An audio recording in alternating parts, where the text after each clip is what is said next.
One-shot armor scoring? Dude, yeah, he's strong.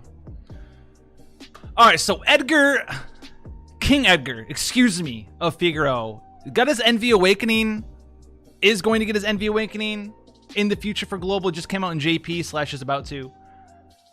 Fantastic character for you guys out there. This is going to be something to plan for, right? Newer characters, right? DPS or Diamond does, and we always say this character does a lot of damage.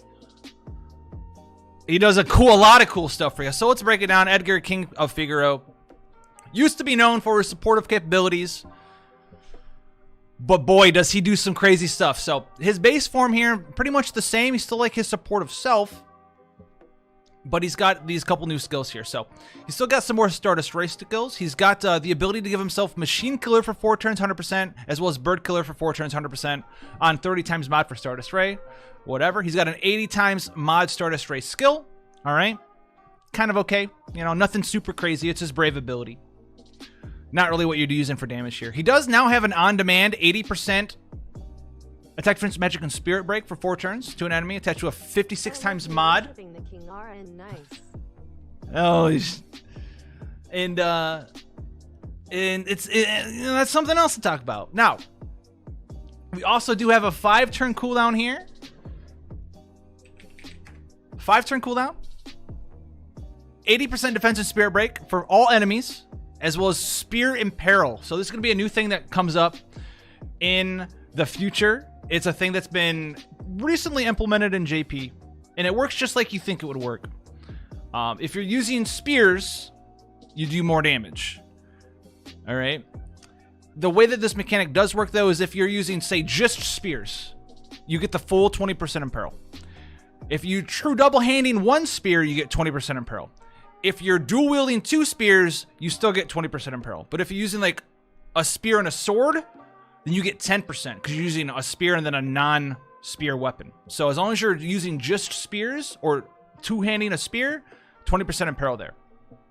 Which is fantastic. It's a new multiplier. We all know how strong new multipliers are. That is what you want to see. You want to see new multipliers. That's how you get the big damage. All right, so that's just straight up 20% bonus damage there. Now, he also has 2 uses per battle, Grandis ability, Machina Killer for physical magical damage for your party for 2 turns. He also has a 25% Machina Killer damage reduction buff. That's this form. All right, that's this form right here. He also gets 200% high tide and 7 LB gauge per turn, which is pretty interesting. It's kind of helpful. But let's talk about his Brave Shift form, which is what we're talking about. Are you ready for this? Are you ready for your jaws to drop to the floor? For everyone that was like, King of Figaro. All right, here we go, dude. Brave Shift form. Boom. Look at that. Spear user now. All right. Still a spear user. As you can see, his role has changed to strictly damage dealer. So let's roll on down here. Let's check this bad boy out. We still have that same Grandis ability with the Machina Killer and the Machine Mitigation. We still have the cooldown skill for the Spear in Peril and the Defense and Spirit Break in this form. We still have the on-demand break in this form. We now have triple cast. All right, permanently. We have the Stardust Ray skills for the Bird Killer and Machine Killer for himself for 4 turns, and he still has the Brave ability 80 times mod. Oh, there we go. Dragula. So he has all this base stuff, the killers and the Stardust Ray skill, triple cast, but he can't triple cast this last skill. But this is the Big Daddy skill. His second Brave ability. He has a Dragoon skill here. And this is where all the big damage is going to come from. He's going to have big, meaty burst damage. So the way this skill works, it's kind of like Freya's skill from FF9 when she first came out. He's going to start chaining. He's going to cast 3 different Stardust Ray skills. Okay? And then he's going to jump at the end. He's not going to self-chain finish or anything. He's going to throw out some chaining skills and then he's going to jump in the air. So he can like be a support chainer for someone else and jump in the air. You can utilize that. You can choose not to utilize that. It doesn't really matter. But really what we're looking at here is the physical damage 80 times mod with jump delay 2 turns.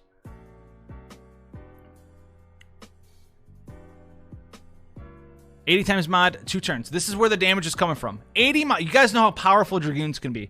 So if we go to look at his passives here, 180% attack, 200 flat attack, 20% MP, 80% spirit, 70% HP, 50% defense, 150% true dual wield passively, bird and machine killer, and 450% jump damage. He also has a 6 times mod cap.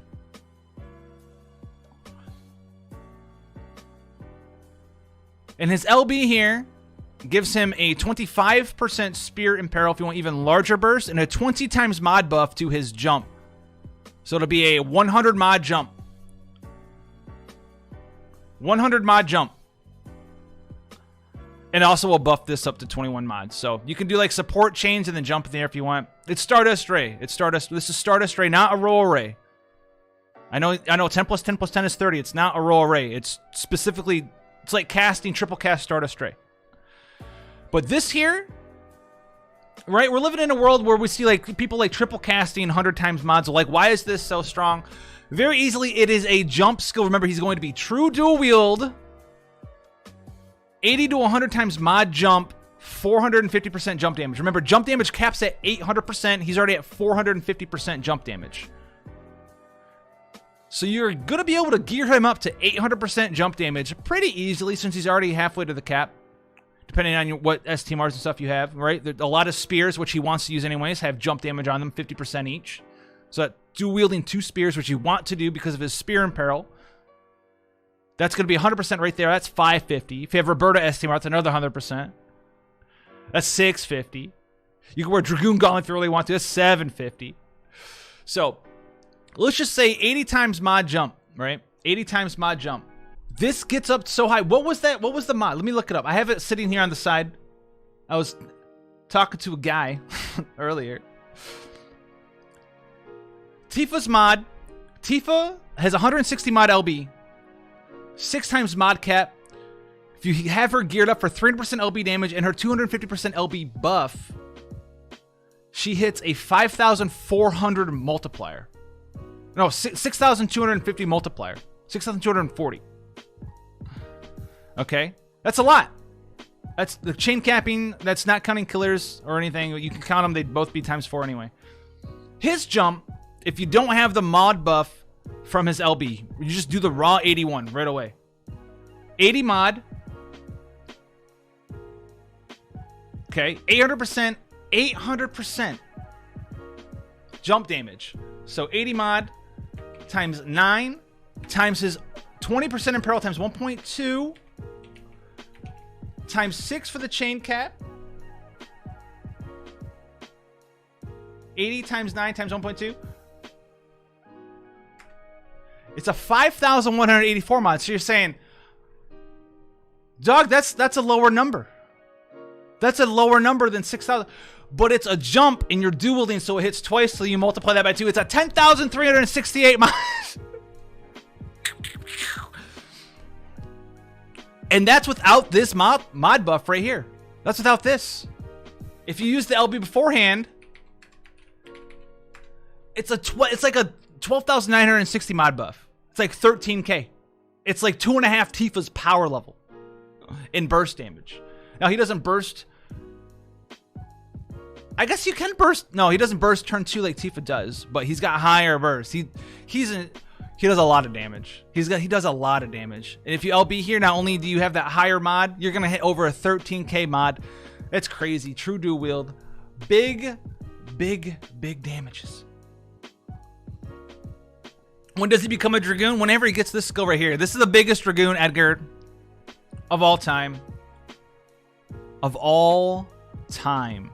Great. Oh, he's so good, guys. So I'm telling you, save up your Edgars. Don't go for second STMRs, anything like that. Save them up. Keep your extras. Get one STMR, obviously, because you need to make NVA, but wait until the FF6 banner comes out 4 or 5 months from now, something like that. And until then, guys, Edgar.